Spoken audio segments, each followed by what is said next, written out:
예, 안녕하십니까. 예, 오늘은 소록도 두 번째 시간을 갖도록 하겠습니다. 지금 우리나라에도 소송을 진행했어요. 그죠? 예, 예, 낙태, 단종 뭐 이런 사건들을 해가지고 이제 소송을 진행했고, 뭐 이제 기사를 한번 보면은, 기사를 한번 보여주시죠. 기사를 한번 보면은 이제 대법원에 이제 판결도 나오고 이제 받아내고 그랬거든요. 그래서 그것도 한번 좀 예. 말씀해 그러니까 주시죠. 앞서 이제 말씀드렸던 것처럼 일본에서 그 소록돼 강경했던 분들에 대한 피해배상을 진행하고 있었던 중에 이렇게 이제 한국에서 한세 피해자법이 제정되었고 한세 피해자로 결정된 분들이 있었습니다. 여러 가지 유형인데 폭행 당한 사건도 있고 또 뭐 그 취약 학교 또는 주택 우리 동네 살지 마라 또는 이 학교 오지 마라 뭐 이런 것뿐만 아니라 많은 사건이 있었는데 그 중에 대표적인 거가 단독 낙태였습니다. 그래서 그건 일제시대 때부터 그러니까 일종의 우생학적 측면에서 그러니까 절멸 정책을 폈거든요. 그러니까요. 그러니까 한센인이나 일본 정부가 한센인뿐만 아니라 장애 있는 분들도 아예 이런 단종 같은 걸 취했다는 보도가 있어요. 그러니까 이제 없애버리려고 했었던 것을 해방 이후에도 계속적으로 올려줬죠. 그러니까 결혼하려면은 단종을 전제로 해야 돼. 단종을 해야 결혼할 수 있어. 그러니까 결혼한다는 말은 뭐냐면 가정사를 대종받을 수 있다는 거예요. 소록도에서. 독친사와 이제 가정사가 있는데 가정사 이렇게 부부가 같이 살 수 있도록 그렇죠. 허락을 해준다는 거죠. 그리고 이제 가정사도 많지 않기 때문에 이 어떻든 간에 당연히 이 단종을 한다고 생각합니다. 그런데 말이에요. 이게 이제 이 가정사 이런 거 하고 그런 거 보면서 이게 이제 제가 이제 조사했던 98년에 조사했던 양지마을 같은 데서 그런 게 있어요. 거기서 이제 그 남녀가 같이 살 수 있도록 해주는 게 거기 양지마을 원장의 권한이야. 그렇죠. 그 말을 잘 들은 사람들은 이거를 같이 방을 쓰게 하는데 그때 뭐 어떻게 하냐면 여성을 강제로 불임 수술을 시켜요. 그렇죠. 이렇게 하면서 해오려는 거예요. 뭐 그런데 그게 이제 그 한세인들 소록도에서 한세인들한테 했던 그 짓을 그대로 하는 거죠. 이게 그 연원이 이제 좀 이따 또 이야기 하겠지만 그 경제정책의 시발, 그러니까 시원적, 철학적인 배경은 뭐냐면 우생학적인 일이 있어서 좀 열성인 유전자들은 없애겠다라고 하는 사고들이 일본 정부에서 했었던 거고 그것이 또 우리 소록도에 왔었고 또 폐병 갖는다 이런 사람들이 당시에도 격리해서 했었던 강제적으로 그게 이제 해방 이후에도 그런 형태로 계속 이어지고 정부 정책으로 이제 이어져 왔었던 불황화 정책도 마찬가지고 그런 게 아닌가 이런 생각을 어쨌든 그 단독 낙태 관련해서 저희가 2007년도부터 소송을 했고 그래서 2014년도에 마무리했는데 대법원에서 이제 확정 판결이 뭐 왔다 갔다 참 복잡했는데요. 어쨌든 단종 3천만 원, 낙태 4천만 원 이제 그렇게 배상을 540명인가? 뭐 이렇게 선정했다고 그러는데 그럼 그 뒤에는 또 소송이 진행되는 건 없나요? 그들은 지금 없고요. 그러니까 보다 근원적으로 제가 요구하는 건 한세 피해자법 개정해서 피해받은 사람들에서 일본 정부가 1인당 800만 원, 1,400만 원 지급한 것처럼 일관해서 얼마씩 주고 해야지 그거 좀 너무 잔인하다. 뭐 이런 생각을 갖고 있습니다. 그래서 이제 한세인 문제에 대해서 우리 조영선 변호사님이 이제 2003년도부터 해서 이제 17년째 이거를 이제 끌고 심혈을 기울여서 같이 하고 있는 거잖아요. 지금 그 변호인 분들이 몇 분이나 계신 거죠? 지금 12분. 12분이 계속 처음부터 계속 하고 계신 거예요? 그래서 박영익 변호사님을 단장으로 해서 와. 12분이 지금 이정일 변호사, 서중일 변호사, 민경환 변호사님도 같이 하고. 이렇게 오랜 세월을 하나의 사건을 가지고 쭉 변호인단이 이제 구성돼서 이렇게 유지되고 그런 사례도 별로 없었던 것 같아요. 사실 뭐 그건 저희가 자랑할 문제는 아닌 것 같고. 자랑할 문제는 아니에요. 왜냐하면 일본 같은 경우는 참으로 놀라운 게 앞서 말했던 일본에서의 그 2001년도 나이방법 뭐 위헌 관련 국가배상 청구 소송했던 변호사님들은 그 전부터 지금까지 그러니까요. 일본인들이 또 그런 게 좀 있어요. 정말 여기 좀 무섭고 두렵다고 해야 되는데 이제 여기서 하나 좀 소개해드리고 싶은 거는 이제 하나는 이제 오늘 이제 저녁에 6시에 지금 주메일을 잡고 있는데 일본 변호사들이 또 이제 일을 저질렀어요. 어머. 참 대단한 저력이라고 생각하는데 예. 한센인들이 이제 그 강제 경력이 되었지 않습니까? 예. 아이도 못 낳고 여러 가지 고통을 받았는데 이분들의 가족들, 부모, 형제, 자매, 물론 애가 있는 경우도 있죠. 낳고 온 경우도 있고 이런 경우에 대해서 그 가족들이 받은 피해에 대해서 배상을 해야 된다. 아, 예. 그래서 당사자만이 아니라 그래서 이분들에 대한 소송을 했어요. 오. 일본 지방재판소에. 그래서 이걸 이겼어. 오. 그것도 한국인 저기도 하자고 또 그렇지, 그렇죠. 예. 그래서 그거에 기억해서 그때 아베 장년이죠, 재작년. 아베 수상이 이거에 대해서 수용을 했어, 항소 포기를 했어요. 오, 예. 그리고 가족들 앞에서 머리 그 일본식 인사 있지 않습니까? 90도로 조폭들이 인사하는 것처럼 가족들 앞에서 그 가족들이 받은 인권 침해에 대해서 수상으로서 사죄한다고 해서 고개를 90도로 인사를 하고 항소를 포기하면서 일본의 이제 그 가족보상법을 또 만들었어요. 아, 예. 그래서 그 가족보상법에 기해서 저희가 지금 일본 변호사들하고 이제 한국에서 한국 해방 전에 태어났었던 한센인의 가족들, 형제자매 이분들의 일본 정부를 상대로 보상 청구를 지금 지금 준비하고 있습니다. 그래서 다음 달에 이제 그 첫 일본 정부에 청구를 할 생각인데, 그러니까 그 법률에도 일본 그 가족 보상법에도 대만이나 조선 등의 인도네시아 있던 사람들도 포함된다고 명시적 규정이 돼 있어요. 예. 그러니까 이해한 관련 방법이 다시 돌아오지만은 일본 정부 얼마든지 이런 문제에 대한 좀 결단을 하게 된다면은 할머니들에 대한 숫자도 어떻게 보면 이 한센보다는 적죠. 훨씬 적죠. 그래서 할 수 있는 사안이 아닌가 이런 생각. 지금 현재에도 일본 변호사들이 지금 그분들이 이제 2001년도에 소송을 승소했었지만 그 전부터 소송을 했던 분이니까 그분들은 3~4년을 지금 그 변호사들이 지금 그승까지 하고 또 말씀드린 이분들의 역사가 보니까 그 전에 일본 약해소송이라고 해서 에이즈나 이따 병 관련된 문제에 판결소송을 했던 사람들의 선배 그 변호사들이 이제 60년 70년 했던 사람들의 뜻을 받들어 가지고 후배로 들어가고 가져가지고 그 역사가 있는 그러니까 역사와 전통이 있는 그런 뭐 민변 같은 조직은 아니지만 그런 변호사로서 실체로서 독구나 변호사님이 대표로 있지만 그 연령이 이어져서 이런 인권 소송을 끊임없이 하더라고요. 그래서 상당히 우리 한국을 이야기하기 앞서서 일본 변호사들이 갖는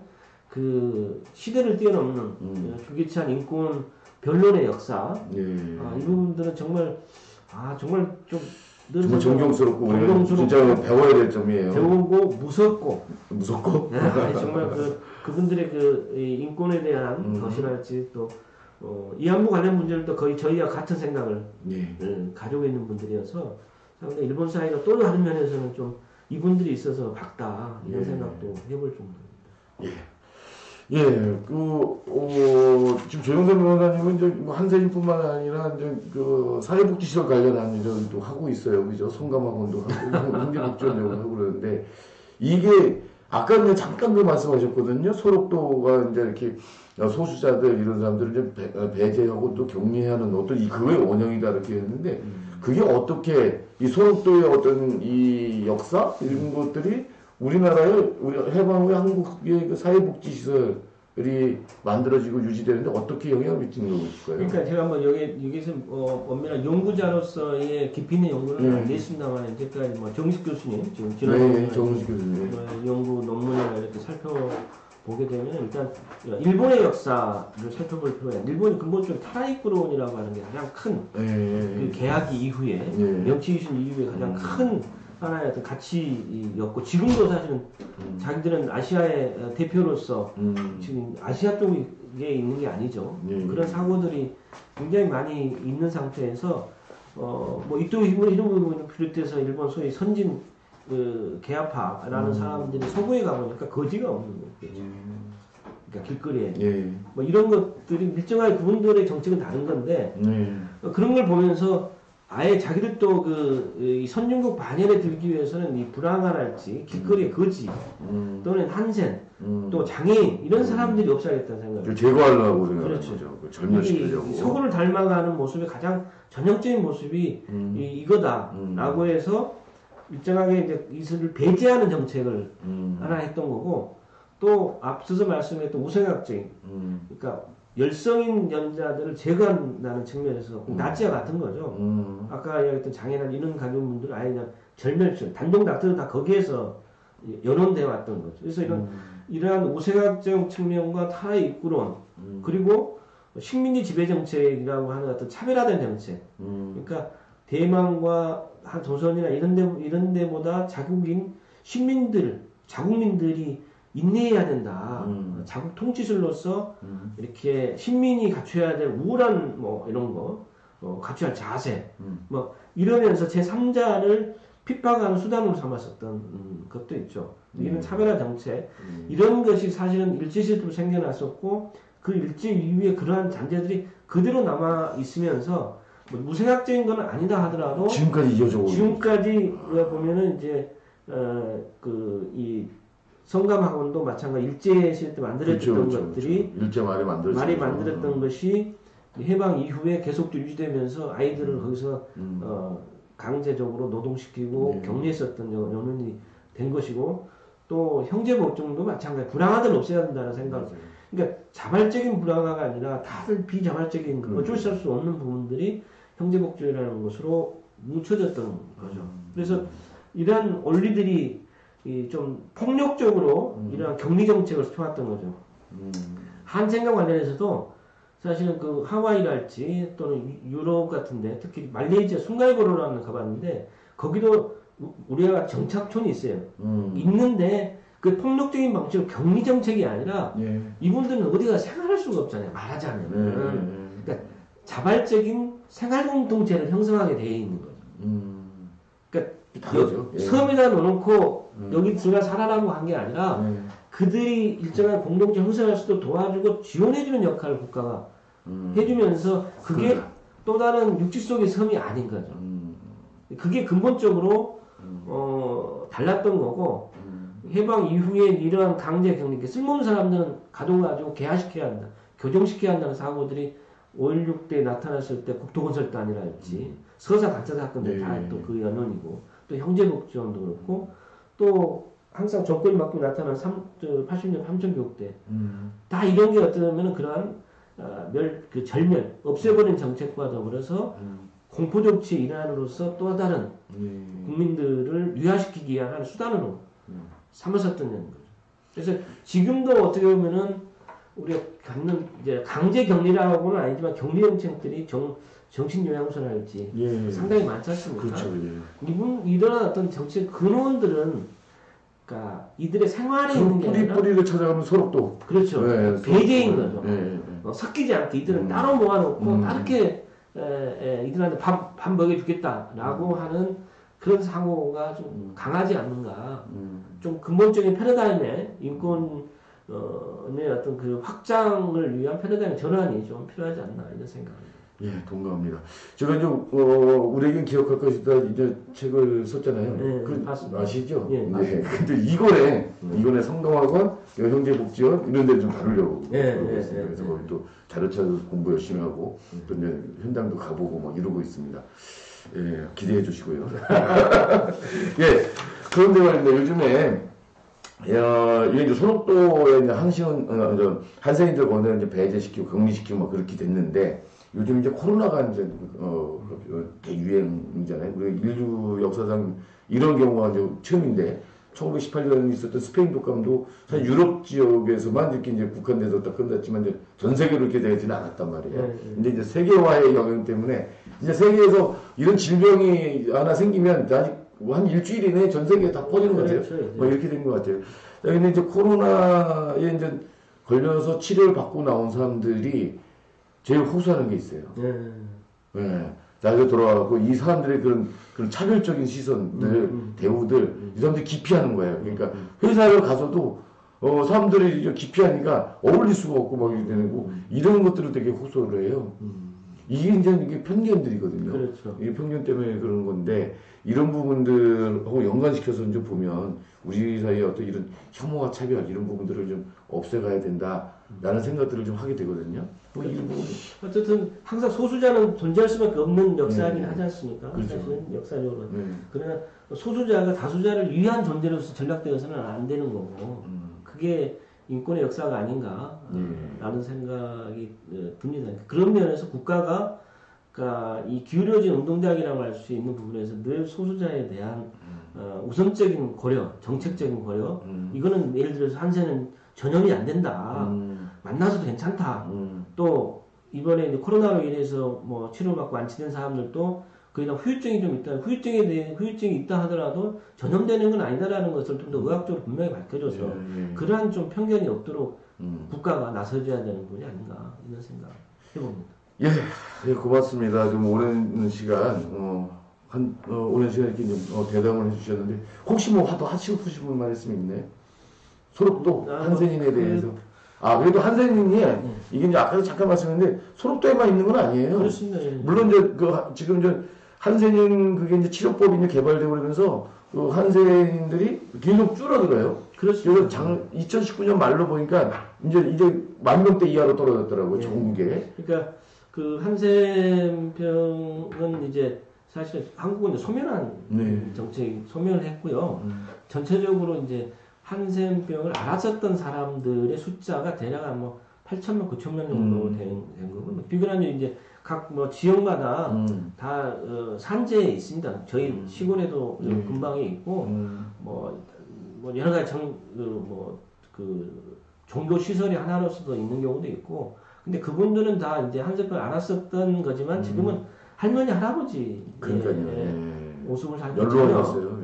두려워할 거나 이럴 필요는 없고 아직도 이제 다만 이제 이제 그 필리핀이랄지 또는 인도랄지 이런 데서는 아직도 이제 한센병이 상당히 좀 많이 좀 있는 게 사실 그 의학적인 그래서 치료적인 문제하고 관련돼 있어서 한국에서 많이 지원을 좀 하고 있는 상황입니다. 그러니까 한센병의 문제만 아니라 이런 잘못된 인식 무지 편견 같은 경우는 에이즈 환자도 에이즈도 사실 이미 이제 더 이상 그 전염성은 극히 아주 극단적인 예를 들어서는 전염성이 없다라는 의학적으로 밝혀졌고 또 지금 치료약이 개발돼서 더욱더 치료약만 쓰면 뭐 있기 때문에 생명에는 지장이 없다는 거지 않습니까? 이런 부분처럼 우리가 잘못된 의학 지식이랄지 잘못된 편견에 의해서 늘 소수자 우리 여러 가지 성소수자의 문제도 마찬가지고 우리가 하는 여러 가지 소수자들이 우리가 타자화되면서 다수에 의한 폭력에 의해서 소수자의 탄압이 하나의 수단으로 전락되어지는 것들은 어떤 또 국가와 사회가 나서서 나가야 되지 않나. 그러니 다 이게 팩트인데 불구하고 이게 사실은 좀 우리의 편견이 아직도 깨지지 않는 무언의 어떤 유령과 같은 두려움이 좀 있는 건지 안타까움이 있습니다. 예, 이제 편견이 아직도 이제 두텁게 남아있고 깨지지 않고 있지만 어쨌든 이렇게 이제 소송을 통해서든 어쨌든 이게 또 인권침해 조사를 통해서든 이렇게 하나하나 좀 깨 나가고 있는 것 같습니다. 그러면서 또 새로운 또 편견도 생겨나고 그러는데 그런 거에 이제 맞서는 어떤 시민의식, 뭐 인권의식 이런 게 좀 더 높아져야 할 것 같습니다.